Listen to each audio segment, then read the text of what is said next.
پیغمبر ہے، وہ کسی بھی جگہ پر فتنہ اور فساد کی دعوت دینے والا پیغمبر آدم و آخر نہیں ہے۔ جس ملک میں آپ بستے ہیں جب تک اس کا کوئی قانون آپ کے عقیدے آپ کے دین سے متصادم نہ ہو اس وقت تک آپ اس قانون کے خلاف بغاوت نہیں کر سکتے ہیں۔ یہ ہمارے فقہا کا متفقہ فیصلہ ہے کہ جب تک کوئی قانون یا دنیا کے سارے بگوڑے برطانیہ میں اکٹھے ہو کر یہاں سے سوشل سیکیورٹی لے کر پھر کسی ملک کے خلاف بغاوت کا علم بلند کرے تو یہ کف افسوس ملنے والی بات نہیں ہے، یہ افسوسناک بات ہے۔ اگر اس ملک میں آپ اپنی ضمانت چاہتے ہیں، بقا چاہتے ہیں اور تابناک مستقبل چاہتے ہو میرے نوجوان بچوں، میرے عزیز بھائیوں، تو پھر آگے بڑھو۔ یہاں کی یونیورسٹیاں بڑی رچ ہیں، یہاں کی یونیورسٹیاں لائبریریاں بڑی بڑی ہیں، آگے بڑھو، تعلیم حاصل کرو، یونیورسٹیوں پہ چھا جاؤ،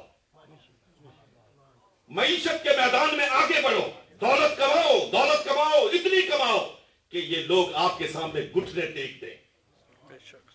میں ایک بات کہنا چاہتا ہوں آپ سے، یہودی یہاں آپ سے زیادہ نہیں بستے، لیکن ایک دن بھی یہاں سے یہودیوں کا جانا برطانوی حکومت افورڈ نہیں کر سکتی ہے، اس لیے کہ برطانیہ کی معیشت پر ان کی گرفت اتنی مضبوط ہے کہ اگر یہودی ایک دن اعلان کرے کہ ہم اپنے بڑے بڑے سٹورز بند کر کے یہاں سے جا رہے ہیں تو برطانوی حکومت ان کے سامنے دوزانو ہو جائے گی۔ یہ کیفیت آپ پیدا کریں اور پھر اپنے کردار کی عظمت سے وہ کردار، وہ سنہری کردار جو محمد عربی صلی اللہ علیہ وسلم نے آپ کو دیا تھا۔ میرے نوجوان بچوں، میرے بیٹوں، میرے بھائیوں، یونیورسٹیوں میں اس عظمت کردار کا مظاہرہ کرو کہ تمہیں دیکھ کر ہر مذہب سے تعلق رکھنے والا پوچھے کہ یہ نوجوان کس مذہب سے تعلق رکھتا ہے، کس نبی کا پیروکار ہے۔ اور جب اسے معلوم ہو کہ یہ محمد عربی صلی اللہ علیہ وسلم کے ساتھ نسبت رکھنے والا غلام رسول ہے تو یقین فرماؤ ادھر لوگ نبی کا نام بلند کریں گے، ادھر گنبد خضرا سے نظر کرم اٹھے گی اور تمہاری دنیا بھی شاد ہو جائے گی، تمہاری آخرت بھی شاد ہو جائے گی۔ ان کی مہک نے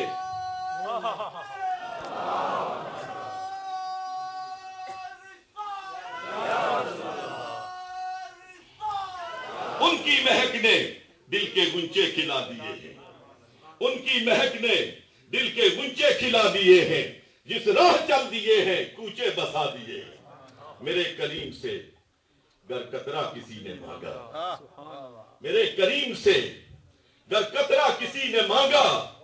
دریا بہا دیے ہیں، دربے بہا دیے ہیں۔ اور ہم سنی یہ عقیدہ رکھتے ہیں کہ اس کائنات کے وجود میں آنے کا سبب جناب محمد الرسول اللہ کی ذات ہے اور اس دنیا کے قائم رہنے کا ذریعہ جناب محمد الرسول اللہ سے وابستگی ہے۔ ہو نہ یہ پھول تو بلبل کا ترنم بھی نہ ہو نہ یہ پھول تو بلبل کا ترنم بھی نہ ہو، چمن دہر میں کلیوں کا تبسم بھی نہ ہو نہ یہ ساقی تو میں بھی نہ ہو، خم بھی نہ ہو، بزم توحید بھی دنیا میں نہ ہو، تم بھی نہ ہو۔ یہ جو بات اقبال نے کہی ہے نا، بزم توحید بھی دنیا میں نہ ہو، یہ اقبال ہی کہہ سکتا تھا۔ لیکن میں سمجھتا ہوں کہ اقبال نے شاید اس وقت اس کی نظر بدر پہ پڑی ہو، اس کی نظر بدر پہ پڑی ہو، بدر کے اس سجدے پہ پڑی ہو جس سجدے کی ادائیگی کے وقت جناب محمد الرسول اللہ صلی اللہ علیہ وسلم کے پیچھے کھڑے سیدنا صدیق اکبر بار بار کہہ رہے تھے یا رسول اللہ صلی اللہ علیہ وسلم، آپ کا خدا آپ کو نہیں چھوڑے گا، آپ کا خدا آپ کو نہیں چھوڑے گا۔ میں مولانا محمد اسلم صاحب کو سیدنا صدیق اکبر پر یہ خوبصورت کتاب لکھنے پر مبارکباد پیش کرتا ہوں۔ لوگ تو آپ کی اجازت سے ایک بات کہنا چاہتا ہوں، آپ کا سٹیج ہے، لوگ تو حضور کی نظیر اور عدم نظیر کی بات کرتے ہیں، کریں کسی کے منہ پہ آپ ہاتھ نہیں رکھ سکتے، کسی کے قلم کو آپ پکڑ نہیں سکتے، لیکن مجھ سے پوچھیں نہ کر اور کسی سنی سے پوچھیں اور کسی عاشق رسول سے پوچھیں اور کسی متبع امام احمد رضا خان سے پوچھیں تو وہ پکار کے کہے گا کہ